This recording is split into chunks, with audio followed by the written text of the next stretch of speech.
Im Gebirge des Hohen Atlas, dort wo bittere Armut herrscht und raue Schönheit, liegt das Land der Berber, der Ureinwohner von Marokko.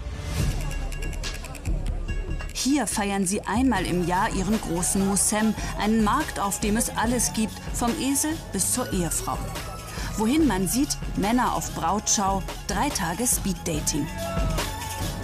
Ich bin Single und ja, ich suche. Der Jahrmarkt ist meine große Chance.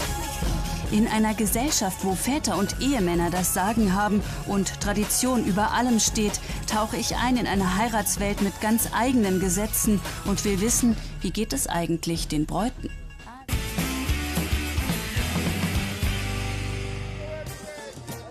Unterwegs auf dem großen Heiratsmarkt der Berber mit Said, einem Stammesführer. Jahrzehntelang haben hier Väter Brautpreise verhandelt und dann wurde direkt vor Ort Hochzeit gefeiert. Von Hochzeitsfeiern allerdings sehe ich nichts. Hat sich hier auf dem Heiratsmarkt etwas geändert? Ja, die Jungen wollen dieses öffentliche Hochzeitstamtam nicht mehr.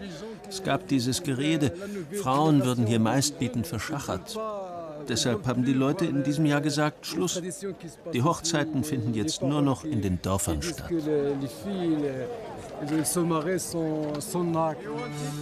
An den Macho-Strukturen, das merke ich schnell, ändert das nichts. Überall gesenkte Blicke bei den Frauen, bei den Jungs dagegen von Schüchternheit keine Spur.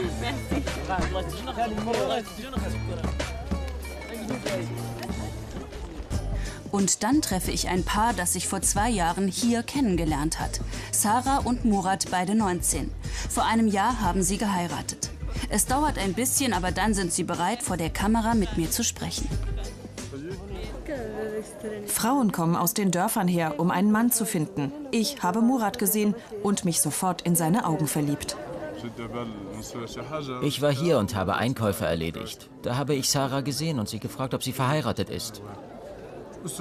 Danach bin ich in ihr Dorf gefahren und habe ihre Cousins und ihre Eltern getroffen, um zu sehen, ob sie aus einer guten Familie kommt. Ehen bei den Berbern sind wie Verträge zwischen den Familien. Fast jede 3. Ehe wird zwischen Cousin und Cousine geschlossen. Ab 14 Jahren gelten Mädchen als heiratsfähig, Grund das islamische Gebot der Jungfräulichkeit.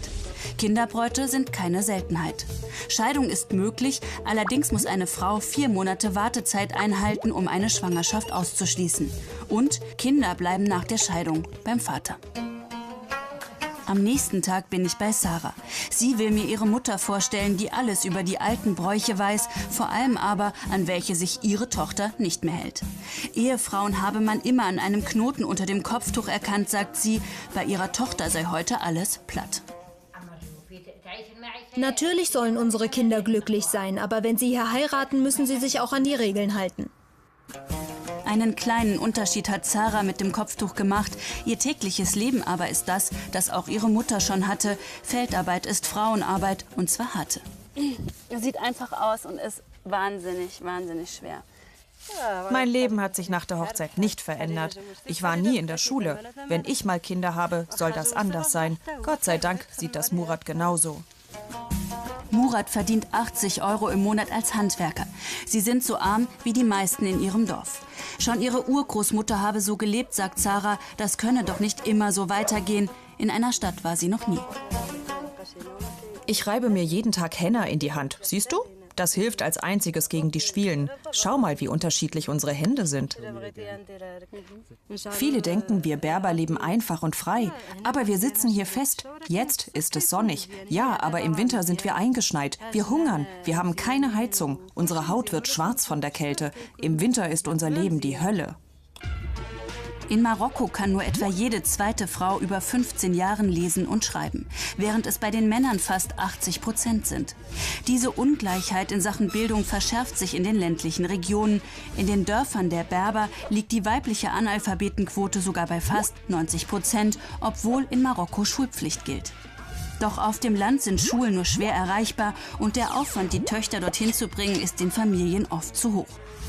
Außerhalb der Städte gibt es für Frauen nämlich sowieso kaum Jobs und die harte Arbeit auf dem Feld ist auch ohne Bildung machbar.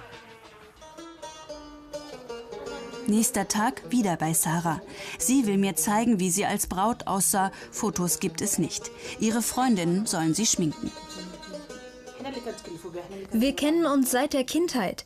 Eine Hochzeit ist der wichtigste Tag im Leben von uns Berbern. Die Mutter erklärt die Regeln. Das Gesicht der Braut ist immer ganz bedeckt. Erst der Ehemann hebt den Schleier. Als die Nachbarn hören, dass Sarah mir, der deutschen Reporterin, zeigen will, wie sie geheiratet hat, kommen sie vorbei, bringen eine Ziege und einen Esel. Dann aber richtig, sagen sie. Und richtig geht bei den Berbern nach altem Brauch. Sarah mit einer Ziege im Arm als Zeichen der Gaben, die sie mit in die Ehe bringt, und einem Nachbarskind hinter sich als Zeichen für Kinderreichtum. Aus unserer spontanen Nachfeier wird plötzlich ein Fest, auch Murat macht mit.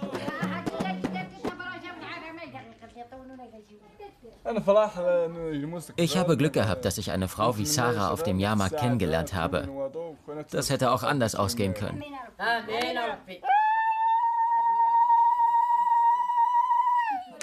Auch Sarah hat wohl Glück gehabt, dass sie auf dem Heiratsmarkt diesem Mann begegnet ist. Einem Mann, der will, dass seine Kinder mal zur Schule gehen. Es tut sich gerade was hier auf dem großen Heiratsmarkt. Die jungen Berber wollen weniger Tradition, mehr Zukunft.